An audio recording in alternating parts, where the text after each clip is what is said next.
Cédric. Ouais. Stéphane. Ouais. Il vous reste 1 heure. Oh non. Ah, on va pas y arriver là. Et là, bah, le chrono me rattrape, mais il y a aussi la fatigue. Alors, ce qui est incroyable, c'est qu'on n'est qu'à la 2e journée. Je commence déjà à fatiguer, la nuit a été compliquée, il y a le stress. Là, c'est chaud. Là, franchement, si tu lâches la pression, franchement, t'es mort. C'est sûr qu'1 heure pour faire tomber le moteur, ça risque de faire un peu short, Stéphane. Surtout quand on n'a pas encore touché à l'échappement. Mais que voulez-vous, quand il s'agit du chronomètre, Nico est plutôt du genre inflexible. C'est parti, découpage encore. Là, je vais couper les vis d'échappement parce qu'elles sont tellement rouillées que je n'arriverai jamais à les démonter. Stéphane s'acharne, disque après disque, coup après coup. Il avance tant bien que mal vers son moteur. Là, nickel. Un échappement démonté pour Stéphane et une boîte de vitesse sur le point d'être retirée pour Cédric. Une fin de journée digne d'un marathon grec. Ah, c'est très lourd, faire gaffe. Pas la prendre sur les guibolles. Voilà. Tu vois, ça fait quoi 70 kilos facile. 70 kilos, plutôt 40 en réalité. Notre Montpelliérain est peut-être aussi un poil marseillais. Mais qu'importe, au terme d'une journée d'effort, il a le droit de fanfaronner. Sur mon embrayage, un petit coup de nettoyant frais. On regarde le volant moteur, qu'est-ce que ça dit. Et s'il est bon, on met l'embrayage neuf. C'est parfait. Ça ira plus vite. Et il a raison, on va se faire chier avec le côté là. Voilà, putain. Ah, l'embrayage, j'ai plus de garniture dessus, il n'y a plus rien, il n'y a que dalle. Foutu, c'est mort ça. Cédric vient tout juste d'identifier l'odeur de cramé relâchée par sa petite mamie le premier jour. Oh là là, c'est l'embrayage. Oh là là. Oh, l'odeur d'embrayage. Oh là là. Et visiblement, l'embrayage n'est pas le seul responsable de la déroute de notre Montpelliérain. Oh là là. Mon volant moteur pareil. Je peux pas prendre de risque, il a trop de jeu là. Il a vraiment trop de jeu. Le volant moteur permet d'assurer la transmission entre le moteur et l'embrayage. Il régule aussi et stabilise la rotation du moteur. S'il vient à casser, c'est toute la boîte de vitesse qu'il va falloir remplacer.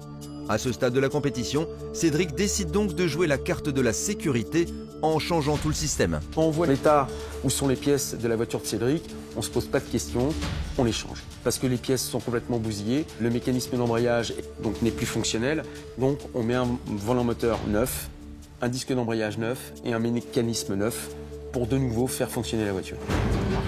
Cédric, Oui, je t'amène des jouets. Ah.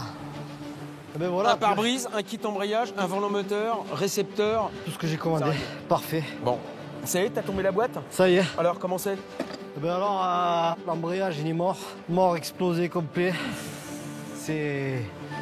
Ouais. Tu vois, ça, c'est les gens qui roulent le pied sur l'embrayage en permanence. Il y en a beaucoup, ouais. Là, il est vraiment défoncé. Change tout, là. Bon, ok.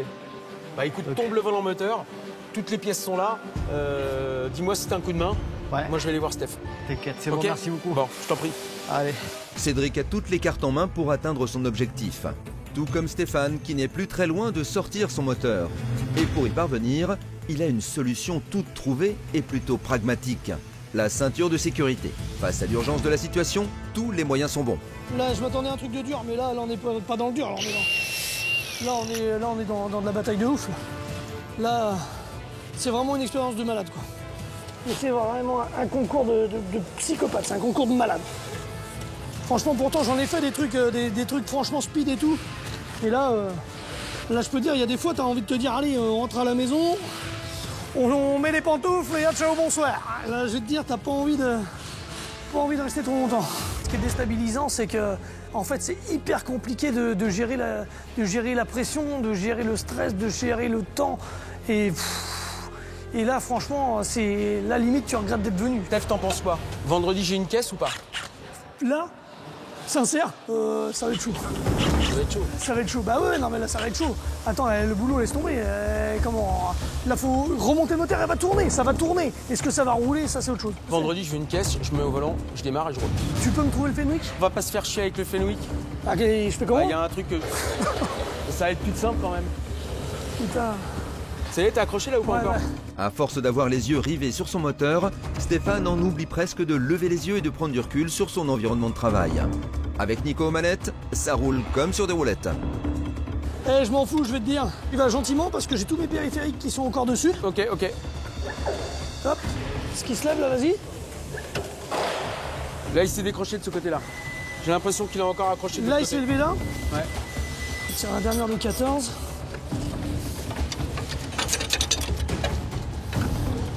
Ce sacré moteur, il sort pas quoi. Il sort pas, je coupe, je taille dans la masse, il vient pas, il y a toujours quelque chose qui reste, une conduite de chauffage, une tringlerie de boîte de vitesse, il y a toujours un truc qui vient m'emmerder.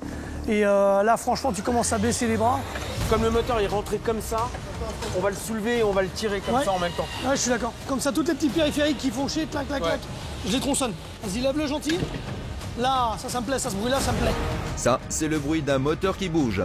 Grâce à l'aide de Nico alias les bons tuyaux, le calvaire de Stéphane s'apprête à prendre fin.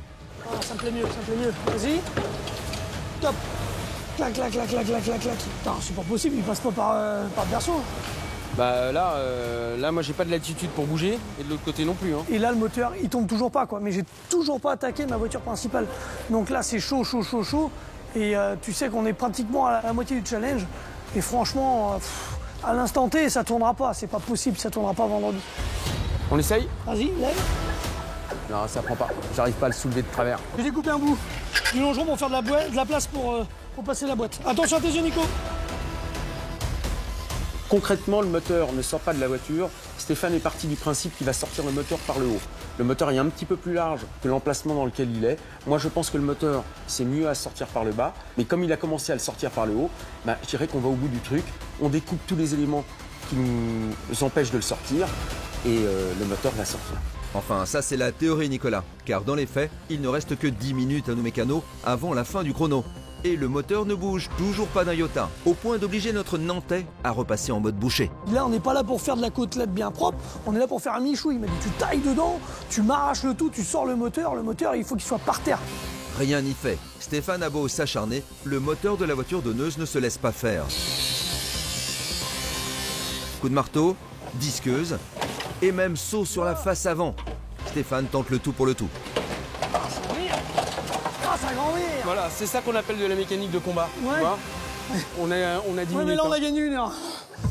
Loin de tout ce raffut, Cédric est confronté à un tout autre problème avec son volant moteur. Ouais, c'est pas bien. Il me faut un centreur. Allez, je vais prendre mon centreur d'embrayage. Ouais, c'est bon. Le centreur d'embrayage est un outil qui permet d'aligner parfaitement l'arbre de la boîte de vitesse, le disque d'embrayage et le volant moteur. Une aide redoutable. Enfin, à condition d'avoir les yeux en face des trous. Allez. Faut que je mette celui-là, hein. Putain de merde. Faut que je trouve sa position là.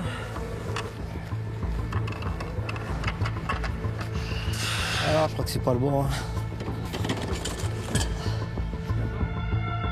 Lui, il est identique à l'autre. Et l'autre, il n'est pas identique à lui. Voilà. Honnêtement, je comprends pas. Je comprends pas ce qui m'arrive.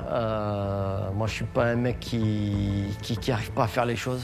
Et là, je comprends pas. Là, le stress peut-être, mais là, j'y arrive pas. J'arrive pas à centrer ma flasque là, avec mon bimas. On va y arriver. Là, c'est bon. Là, c'est bon. Ça, c'est un centreur. Attends, mais je suis con. Je crois que j'ai mis à l'envers le disque. J'ai mis mon disque d'embrayage à l'envers. Comme un débutant.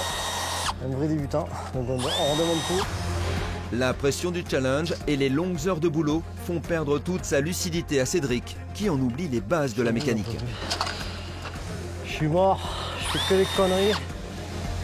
Ça me plaît pas. Une journée de merde.